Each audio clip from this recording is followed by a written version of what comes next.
Ons is by die 9de voorlesing uit die boek Openbaring en ons lees Openbaring 1 vers 9. Ek Johannes, julle broeder en deelgenoot in die verdrukking en in die koninkryk en lydsaamheid van Jesus Christus, was op die eiland wat Patmos genoem word ter wille van die woord van God en om die getuienis van Jesus Christus. Ek was in die gees op die dag van die Here en ek het agter my groot stem gehoor, soos van 'n basuin wat sê, ek is die Alfa en die Omega, die eerste en die laaste.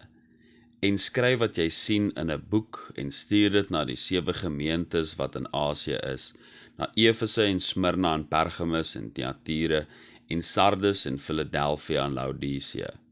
Toe draai ek my om te sien watter stem met my gespreek het. En toe ek my omgedraai het, sien ek 7 goue kandelaars.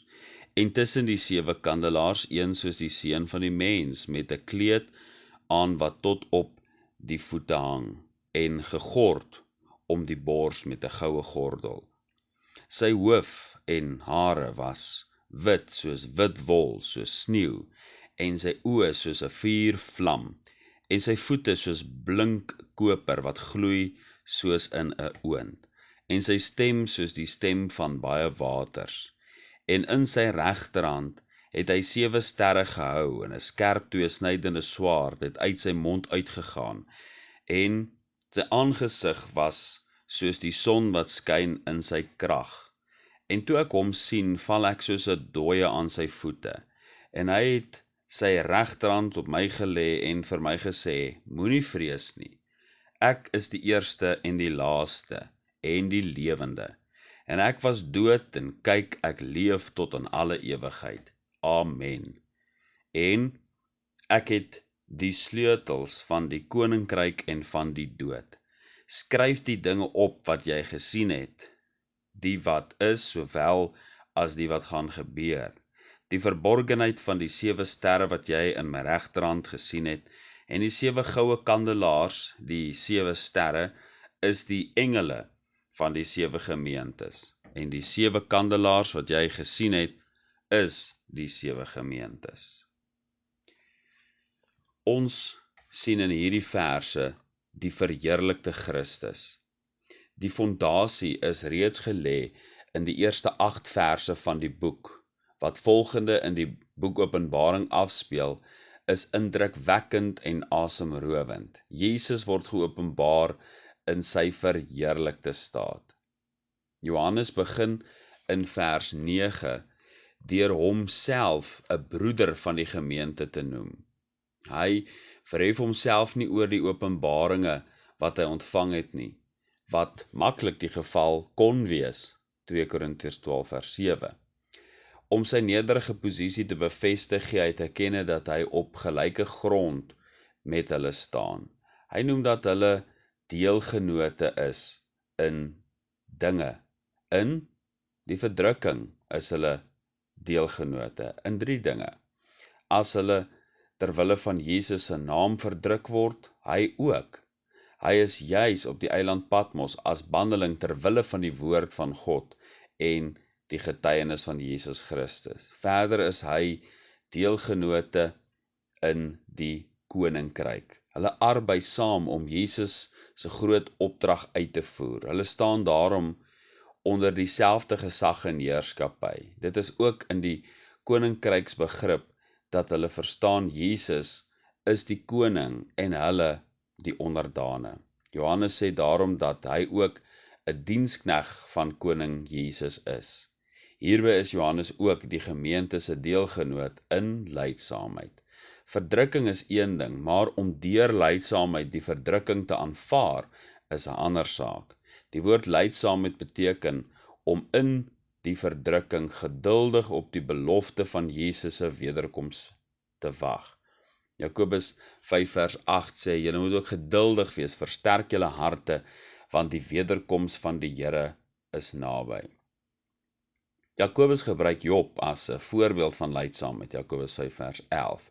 Hy doen dit om elkeen aan te spoor tot geduld binne verdrukking, want dit is presies wat die gemeente beleef het. Die gemeentes het moeilike omstandighede gehad en Johannes identifiseer met hulle as 'n deelgenoot aan lydsaamheid.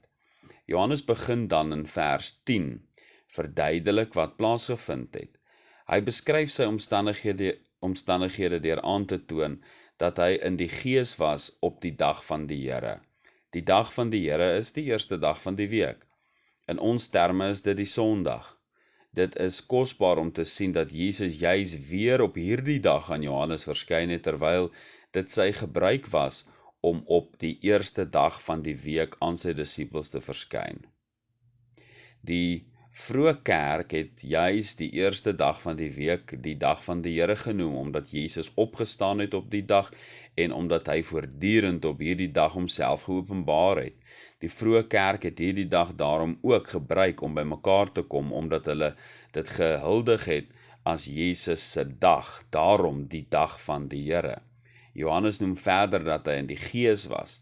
Dit is niks anders as om in gebed te wees. Efesiërs 6 vers 18 en Judas vers 20. Dit is in die gees van God wat vir ons intree met onuitspreeklike sigtinge.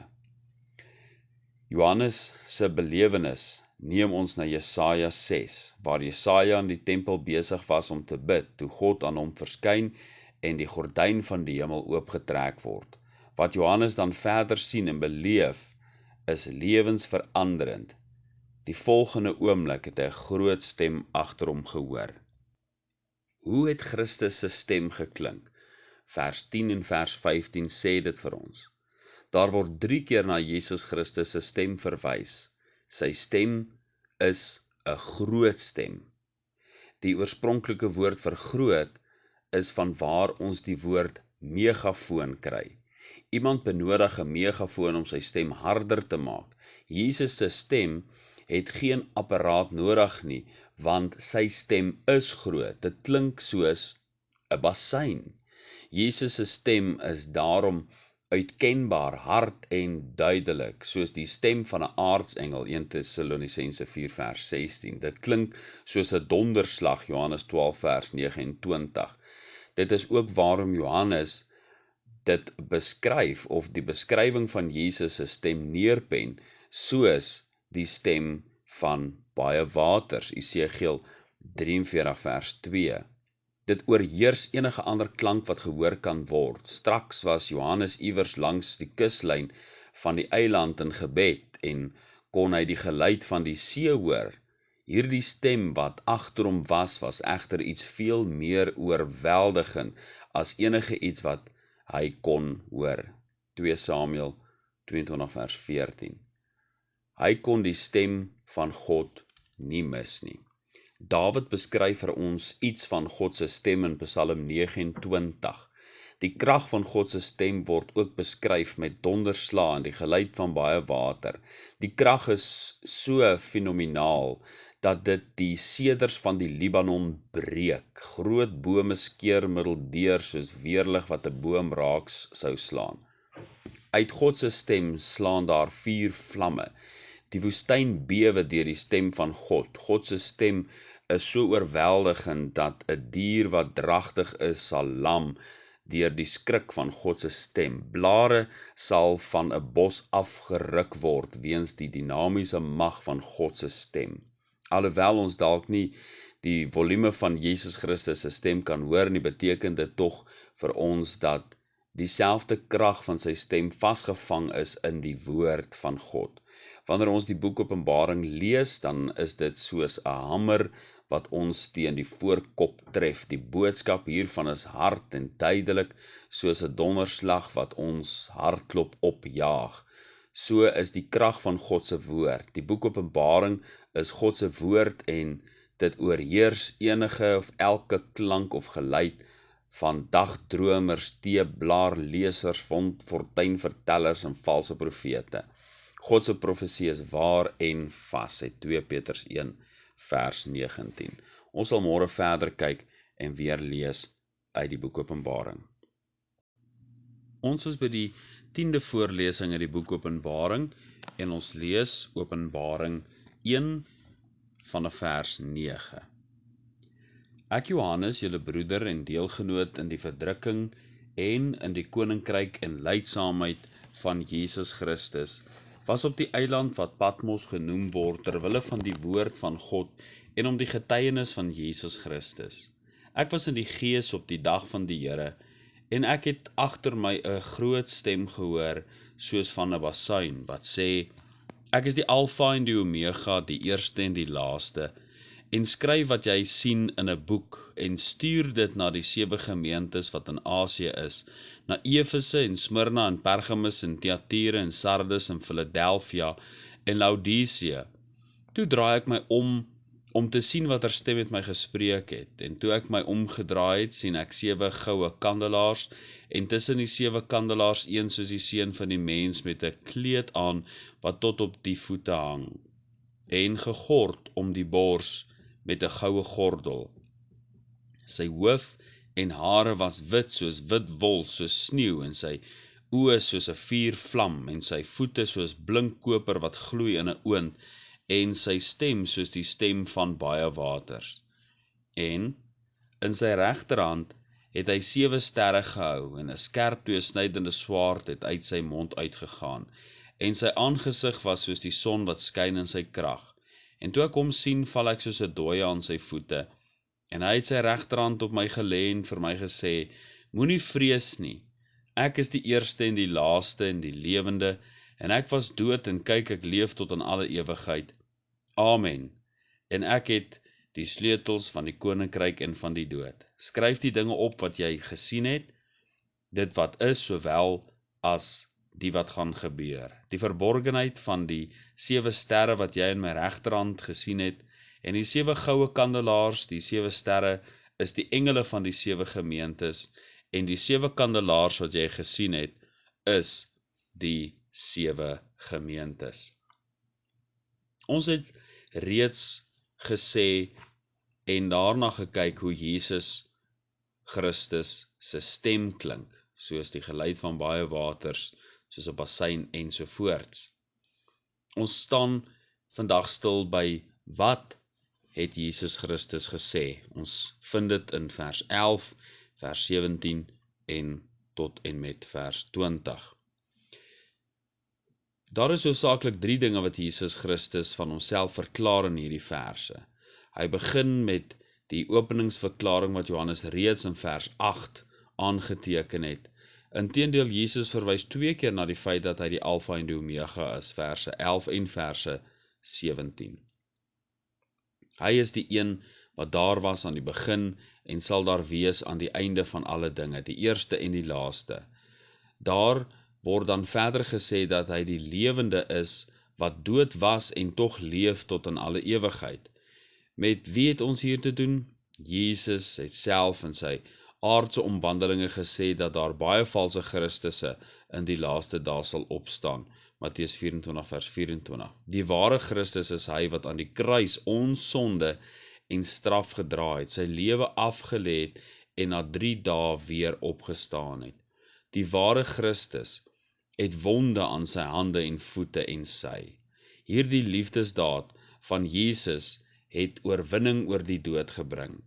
Hy kan in sy oorwinning ook elkeen inbring wat in geloof na hom toe kom vir vergifnis van sondes en die ewige lewe gee. Romeine 6 vers 23.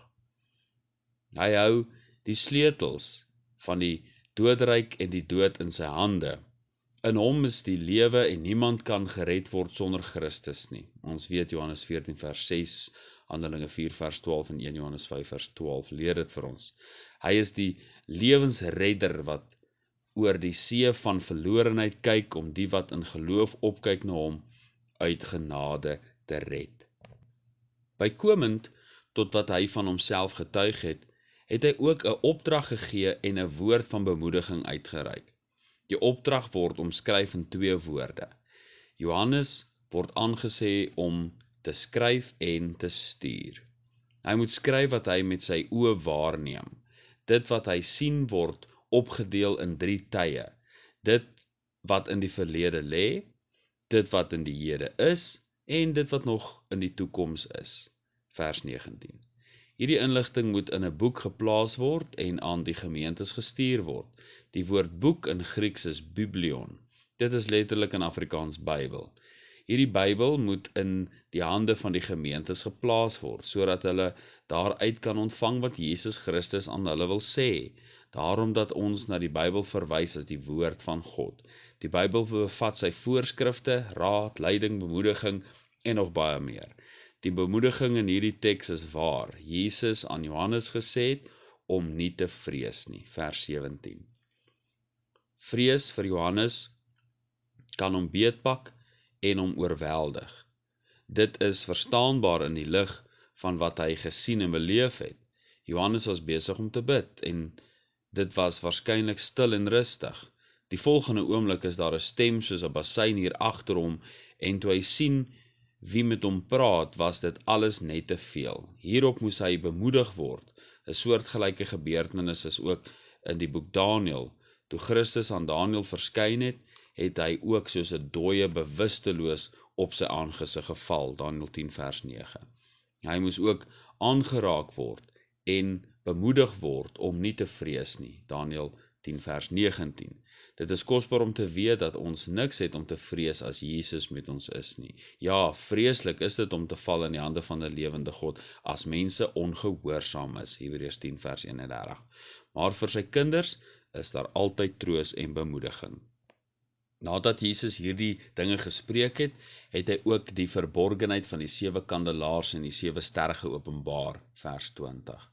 Hy verklaar dat die kandelaars die gemeentes is en die sterre is die engele van die gemeentes.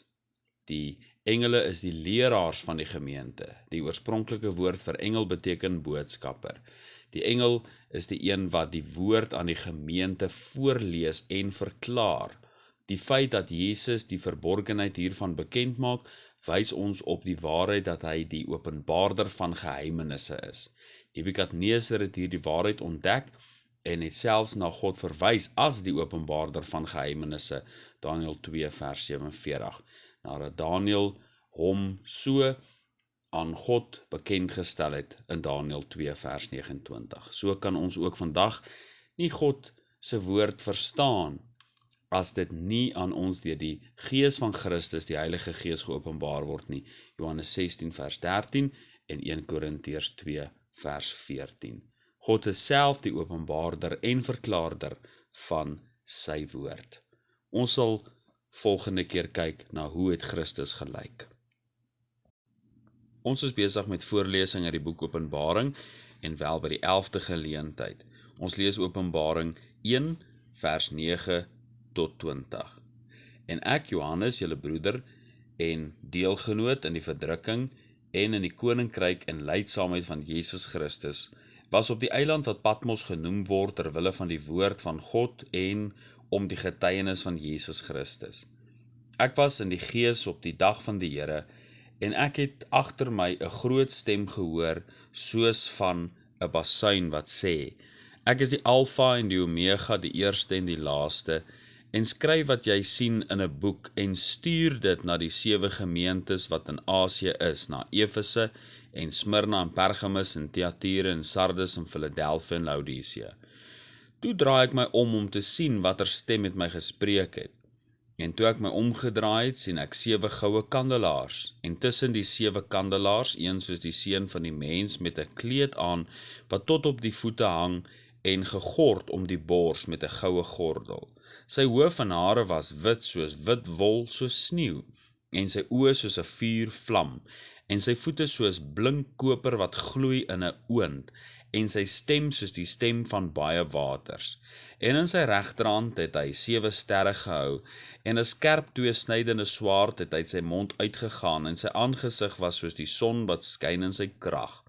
En toe ek hom sien, val ek soos 'n dooie aan sy voete, en hy het sy regterhand op my gelê en vir my gesê: Moenie vrees nie, ek is die eerste en die laaste en die lewende. En ek was dood en kyk, ek leef tot in alle ewigheid. Amen. En ek het die sleutels van die doodryk en van die dood. Skryf die dinge op wat jy gesien het, die wat is sowel as die wat gaan gebeur.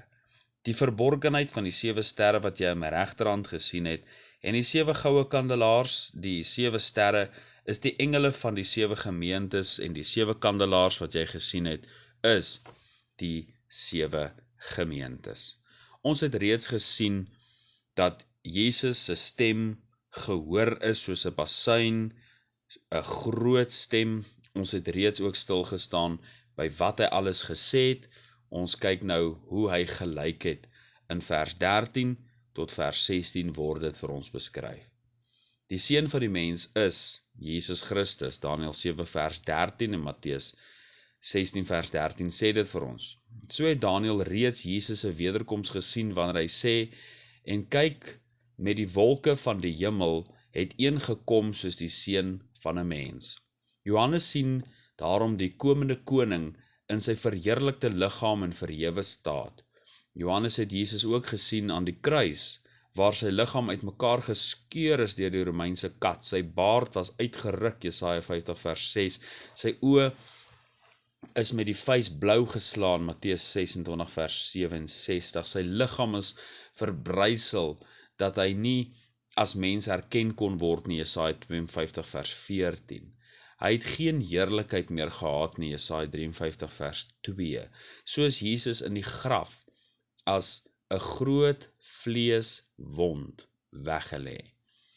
Ons juig omdat ons weet, dit is nie die einde van die verhaal nie. Ons juig want ons weet, hy het opgestaan en Johannes sien nou met hom met heerlikheid beklee.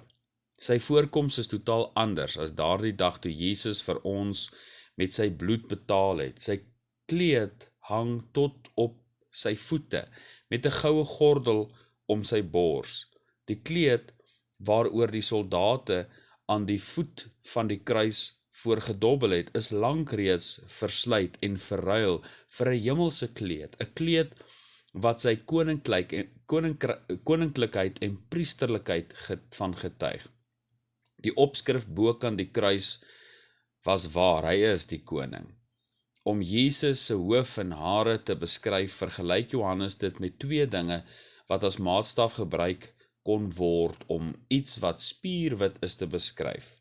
'n lammetjie se wit wol word gebruik om te verduidelik hoe wit Jesus se hare is. En dan, as iemand wonder oor hoe wit, gebruik hy ook sneeu as vergelyking. Hierdie wit hare word gesien in terme van sy autoriteit om regspraak te lewer, soos hy dit ook in die boek Openbaring gaan doen oor sy kerk, Openbaring 2 tot 3, en oor Israel en die goddelose bewoners van die aarde, Openbaring 6 tot 18. Sy oë is soos 'n vuurvlam. 'n Vuurvlam is nie iets wat staties is nie. Daarom word Jesus se oë beskryf as oë wat soos vuurvlamme flikker. Dit spreek van die reinheid van God se oë en dat die ongeregtigheid nie voor sy oë verdra kan word nie, Habakuk 1 vers 13. Hy is rein en regverdig en daarom sal daar geen fout in sy regspraak wees nie. Johannes het ook Jesus se voete gesien en dit was naderby gesien omdat hy aan sy voete neergeval het. Sy voete was soos blink koper. Wanneer Daniël sy voete beskryf, dan sien hy dit soos blink geskuurde koper, Daniël 10 vers 6. Jesus se voete gloei soos koper wat in 'n oond gesmelt word. Dit is met hierdie voete dat hy die parskei trap. Hy vertrap die goddelose nasies in sy grimmigheid. Jesaja 63 vers 3 en Openbaring 19 vers 15. Sy klere, sy hare, sy oë en sy voete wys ons op oordeel. Daniël 7 vers 10. Dit is vir Jesus dat elke mens sal staan in die oordeel. Hy is die koning, priester, regter, wat regverdig oordeel oor elke mens. Sy aangesig skyn soos die son in sy krag. Elkeen wat na hom kyk, word oorweldig deur die glans van sy aangesig. Paulus vertel van die lig wat hom op die pad na Damaskus omstraal het in Handelinge 22 vers 6. In helder sonlig word hy deur hierdie lig verblind. Hierdie lig is die aangesig van Jesus wat skyn soos die son in sy krag. Dit is hierdie lig wat die ewige lig in die hemel sal wees. Daarom is daar nie eendag 'n son in die hemel nodig nie, want die lam is sy lamp. Openbaring 21 vers 23 en hoofstuk 22 vers 5. Daniël 7 vers 9. Ek het bly kyk totdat trone reg gesit is en 'n oue vandaag gaan sit het. Sy kleed was wit soos sneeu en die hare van sy hoof soos skoon wol. Sy troon was 4 vlamme, die wiele daarvan 'n brandende vuur. Daniël 10 vers 6.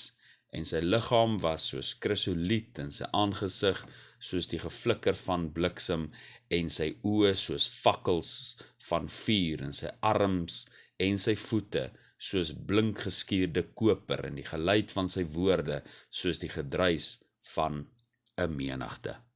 Ons sal môre verder gaan om te sien wat Christus ook gedoen het in hierdie teks.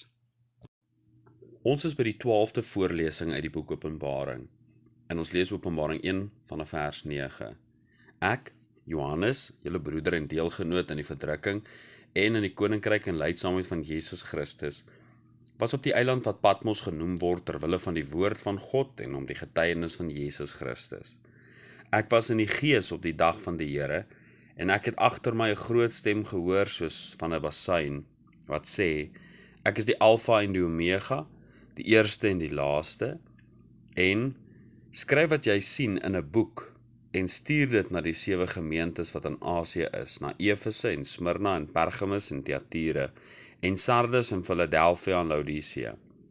Toe draai ek my om te sien wat stem met my gespreek het, en toe ek my omgedraai het, sien ek 7 goue kandelaars, en tussen die 7 kandelaars een soos die seun van die mens, met 'n kleed aan wat tot op die voete hang, en gegord om die bors met 'n goue gordel. Sy hoof en hare was wit soos wit wol, soos sneeu, en sy oë soos 'n vuurvlam, en sy voete soos blink koper wat gloei soos in 'n oond, en sy stem soos die stem van baie waters. En in sy regterhand het hy 7 sterre gehou, en 'n skerp tweesnydende swaard het uit sy mond uitgegaan. En sy aangesig was soos die son wat skyn in sy krag. En toe ek hom sien, val ek soos 'n dooie aan sy voete, en hy het vir my gesê, moenie vrees nie, ek is die eerste en die laaste, en die lewende, en ek was dood, en kyk, ek leef tot in alle ewigheid. Amen. En ek het die sleutels van die doderyk en van die dood. Skryf die dinge op wat jy gesien het, die wat is, sowel as die wat gaan gebeur. Die verborgenheid van die 7 sterre wat jy in my regterhand gesien het, en die 7 goue kandelaars, die 7 sterre is die engele van die 7 gemeentes, en die 7 kandelaars wat jy gesien het, is die 7 gemeentes. Ons het reeds gesien hoe die stem van die Here Jesus is, en wat die verheerlikte Christus gesê het. Ons kyk nou ook wat hy gedoen het. Ons vind dit in vers 13, vers 16 en in vers 17. Johannes het Jesus aanskou en tussen 7 goue kandelaars bemerk, vers 13.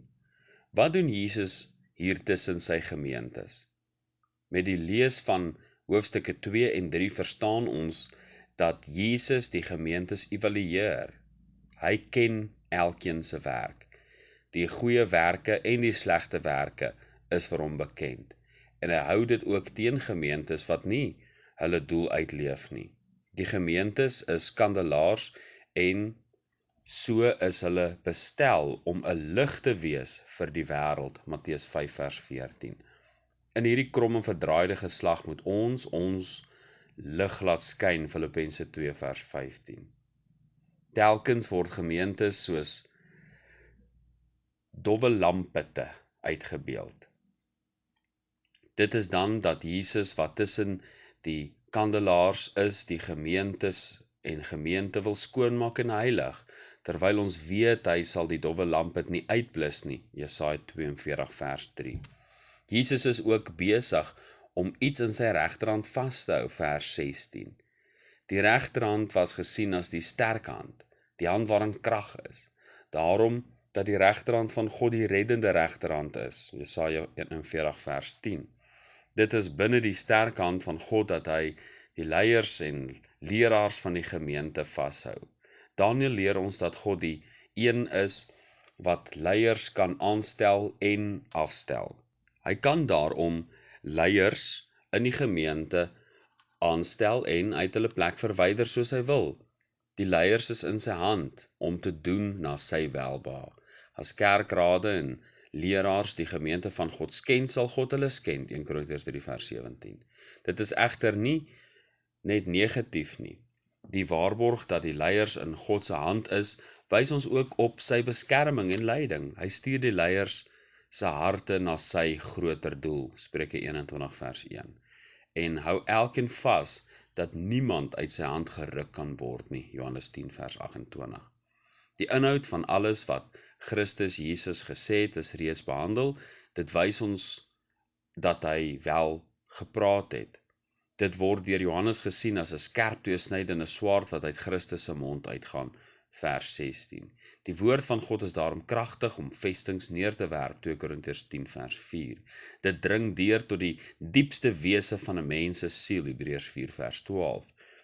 Dit is hierdie swaard wat ons in ons besit gegee word, waarmee ons oorwinnend kan lewe, Efesiërs 6 vers 17. Dit is ook met hierdie swaard dat die vyand finaal van die toneel afgevee sal word, Openbaring 19 vers 15. Ons sien nog iets wat Jesus gedoen het in hierdie verse. Ons vind sy woorde en dade pas by mekaar. Christus het sy regterhand in beweging gebring en dit op Johannes gelê, vers 17. Dit vorm deel uit van Johannes se versterking en bemoediging. Nie net is daar aan Johannes gesê om nie te vrees nie, dit word ook bewys deur aanraking.